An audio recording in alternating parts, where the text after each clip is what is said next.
Goswami from the bioscience arena. So हम DNA sequencing को ही आगे कैरी ऑन कर रहे हैं और डीएनए सीक्वेंसिंग का ये अब लास्ट वीडियो है जिसमें कि हम पायरो सीक्वेंसिंग के बारे में जानेंगे। तो डीएनए सीक्वेंसिंग के ऊपर मैं पहले ही 2 वीडियो बना चुकी हूँ, जिसमें कि पहली वीडियो में मैंने बताया था डीएनए सीक्वेंसिंग होता क्या है, और इसी के साथ डीएनए सीक्वेंसिंग को हम 3 मेथड से कर सकते हैं। तो वो 3 मेथड कौन कौन से हैं? पहला था हमारा मैक्सम और गिलबर्ट मेथड, जिसको हम केमिकल डिग्रेडेशन मेथड भी बोलते हैं, जो मैं बहुत अच्छे से एक्सप्लेन कर चुकी हूँ फर्स्ट वीडियो में। इसी के बाद मैंने सेकंड वीडियो बनाई थी जिसमें कि मैंने डीएनए सीक्वेंसिंग को आइडेंटिफाई करने के लिए दूसरा मेथड बताया था। वो क्या है? सेंगर मेथड, जिसको हम चेन टर्मिनेशन मेथड भी बोलते हैं। इसी के साथ आज की वीडियो में हम डीएनए सीक्वेंसिंग का थर्ड मेथड पढ़ेंगे, जिसका क्या नाम है? पायरो सीक्वेंसिंग है। तो अगर आपको सेंगर मेथड के बारे में, चेन डिग्रेडेशन मेथड के बारे में और डीएनए सीक्वेंसिंग क्या होता है, इनके बारे में अच्छे से जानना है तो इन वीडियोस की लिंक आपको मेरे डिस्क्रिप्शन बॉक्स में मिल जाएगी, जिसमें कि आपको नोट्स भी प्रोवाइड कराए। आज की वीडियो में हम पायरो सीक्वेंसिंग के बारे में जानते हैं, लेकिन उससे पहले मैं थोड़ा सा बता देती हूँ कि डीएनए सीक्वेंसिंग आखिर होता क्या है। जैसे कि नाम से ही पता चल रहा है, इसमें हम डीएनए मॉलिक्यूल जो होता है, जो कि डबल स्ट्रैंडेड होता है, इसके सीक्वेंस के बारे में डिटरमाइन करते हैं। यानी कि DNA sequence DNA molecule nucleotide base से मिलकर बना हुआ होता है। तो ये जो न्यूक्लियोटाइड बेस होते हैं, ये किस तरीके से अरेंज होते हैं किसी भी डीएनए के फ्रेगमेंट को में, इसको हम पता करते हैं डीएनए सीक्वेंसिंग में। जैसे कि मान लीजिए adenine, thymine, guanine, cytosine, cytosine, thymine, guanine, cytosine, तो ये कैसे अरेंजमेंट है डीएनए के, इसी को हम पता करते हैं। तो जिसका तीसरा मेथड है पायरो सीक्वेंसिंग। पायरो सीक्वेंसिंग को सबसे पहले डिस्क्राइब करा था 3 साइंटिस्ट ने मिलके, बर्टिल, पेट्रोस, पायल नायरन और एथलसेल ने मिलके पायरो सीक्वेंसिंग को डिस्क्राइब किया था। अब जैसे कि हमारा जो सेंगर मेथड था वो भी पॉलीमराइजेशन पे डिपेंड था, ऐसे ही हमारा पायरो सीक्वेंसिंग भी पॉलीमराइजेशन पर ही डिपेंड है। यानी कि इसमें डीएनए पॉलीमरेज का यूज किया जाता है, नई स्ट्रैंड बनाया जाता है। ये देखते हैं कि पायरो सीक्वेंसिंग मेथड कैसे प्रोसेस आउट किया जाता है। सबसे पहले कोई भी मेथड करने के लिए हमें कुछ रॉ मटेरियल्स चाहिए होते हैं, इक्विपमेंट्स चाहिए होते हैं, कुछ रिएजेंट्स, एंजाइम्स की ज़रूरत पड़ती है। तो वो क्या क्या है? सबसे पहले ऑफ कोर्स हम डीएनए सीक्वेंसिंग के बारे में जान रहे हैं, तो जिस डीएनए सीक्वेंस के बारे में हमें जानना है तो वो हमें डीएनए फ्रेगमेंट चाहिए होता है। बाद हमें और मेन क्या क्या इक्विपमेंट्स या रिएजेंट्स की जरूरत पड़ती है? सबसे पहले polymerase enzyme, DNA polymerase enzyme की जरूरत पड़ती है। तो सबसे पहले पॉलीमरेज एंजाइम की जरूरत पड़ती है। डीएनए पॉलीमरेज की कैसे पड़ती है हम प्रोसेस में देखेंगे। उसके बाद हमें कुछ एंजाइम की जरूरत पड़ती है, जैसे कि एटीपी, सल्फ्यूराइलेज, ल्यूसिफरेज और एपाइरेज एंजाइम की जरूरत पड़ती है। तो इस मेथड में एक्चुअल में होता क्या है? हम क्या करते हैं, हम अपना डिजायर्ड डबल स्ट्रैंडेड डीएनए लेंगे। इस डबल स्ट्रैंडेड डीएनए को हम डीनेचुरेट करा के सिंगल स्ट्रैंडेड में कर देंगे। अब क्या होगा, ये जो हमारा सिंगल स्ट्रैंडेड डीएनए होता है, हम इसमें न्यूक्लियोटाइड यानी कि नाइट्रोजनस बेस को जैसे जैसे ऐड करेंगे, मान लीजिए यहाँ पर ग्वानिन था तो इसके कॉम्प्लीमेंट्री क्या आएगा, यहाँ पर आएगा साइटोसिन। तो जैसे ही ये नाइट्रोजनस बेस यहाँ पर आके ऐड हुआ तो क्या होगा, लाइट एमिट होती है। ये लाइट एमिट होगी, इससे हमें क्या पता चलता है कि कॉम्प्लीमेंट्री बेस वहां पर आके अटैच हो चुका है। अगर मान लीजिए यहाँ पर साइटोसिन की जगह थाइमिन आ जाए तो थाइमिन तो यहाँ अटैच नहीं हो सकता, तो इसका मतलब क्या है कि यहाँ पर लाइट एमिट नहीं होगी। मेन प्रिंसिपल यही होता है पायरो सीक्वेंसिंग का। तो क्या होगा, जैसे ही लाइट एमिट होगी तो ट्रैक्टर के थ्रू हमें उसका एक ग्राफ मिलता है, पीक मिलता है, जो जितना ज़्यादा लाइट एमिट करेगा यानी कि वो वहाँ पर नाइट्रोजनस बेस अपने कॉम्प्लीमेंट्री पे आके अटैच हो चुका है। तो मेन प्रिंसिपल ये कहता है पायरो सीक्वेंसिंग का। अब हम इसको डेप्थ में पढ़ते हैं, अच्छे से ब्रीफली पढ़ते हैं तो और अच्छे से समझ में आ जाएगा।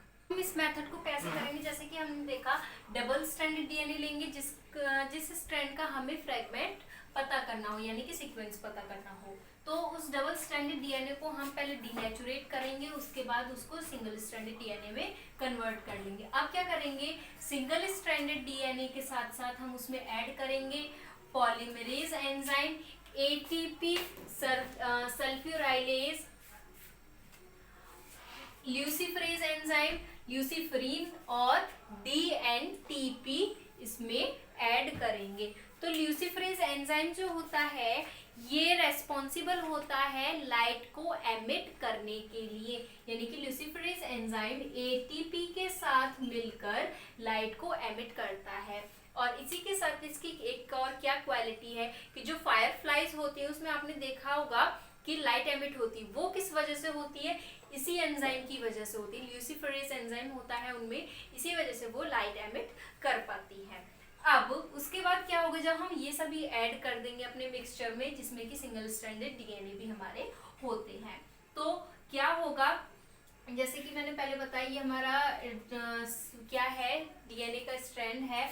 मान लीजिए ये हमारा CTGGCT ये सीक्वेंस है।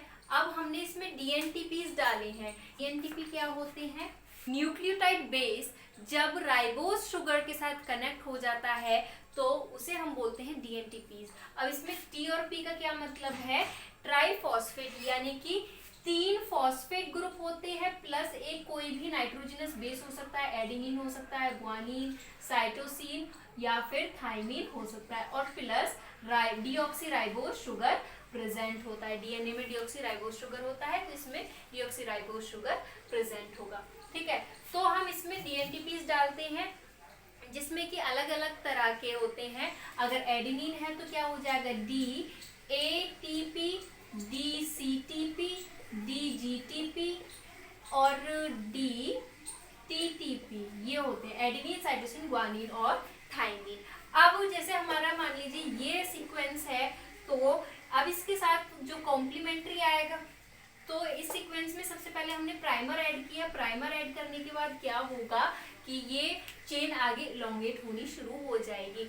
अब क्योंकि ये अपने कॉम्प्लीमेंट्री सीक्वेंस बनाएगी तो सी का कॉम्प्लीमेंट्री क्या होगा, ग्वानिन होगा। तो यहाँ पर इसका मतलब क्या हुआ, DGTP आके बाइंड हुआ है। इतनी बात हुई क्लियर।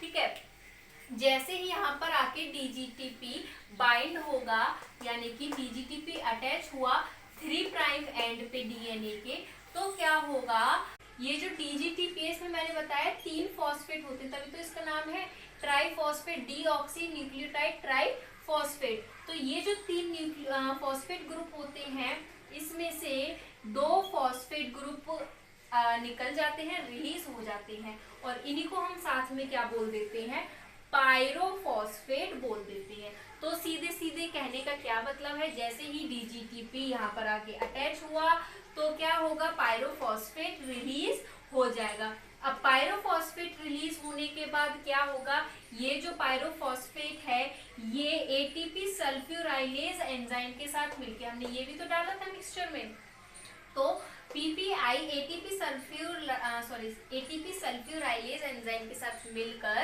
क्या करता है, ATP बनाता है, क्या, एडिनोसिन ट्राइफॉस्फेट बनाता है। ATP बनाया है, ये ATP ल्यूसीफरीन को कन्वर्ट करवा देती है ऑक्सील्यूसीफरीन में, यानी कि ल्यूसीफरीन किस में कन्वर्ट हो जाएगा, ऑक्सील्यूसीफरीन में कन्वर्ट हो जाएगा। और ये किस एंजाइम की मदद से, ल्यूसीफरेज एंजाइम की मदद से।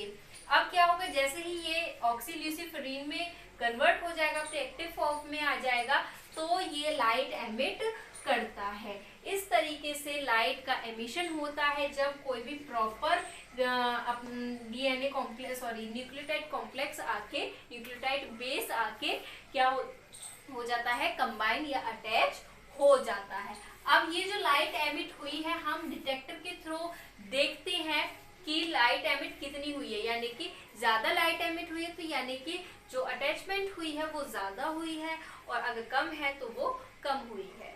तो कह सकते हैं हम लाइट एमिशन जो होता है वो डायरेक्टली प्रोपोर्शनल होता है हमारे डीएनए सीक्वेंस के अटैचमेंट के साथ। अब क्या होगा कि अब यहाँ पर T है, T के साथ क्या बाइंड होगा, DATP बाइंड होगा।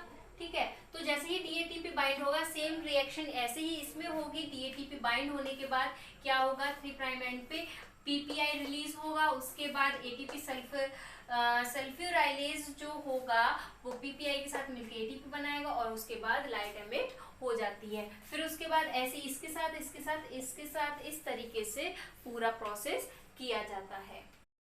तो जो लाइट एमिशन होता है वो हमें पीक की फॉर्म में दिखता है इस तरीके से। तो जहां पर मान लीजिए ये जी और जी दोनों एक साथ आए हैं तो क्या होगा, यहाँ पर ज्यादा लाइट एमिशन होगा, यानी कि पीक हाई होगा।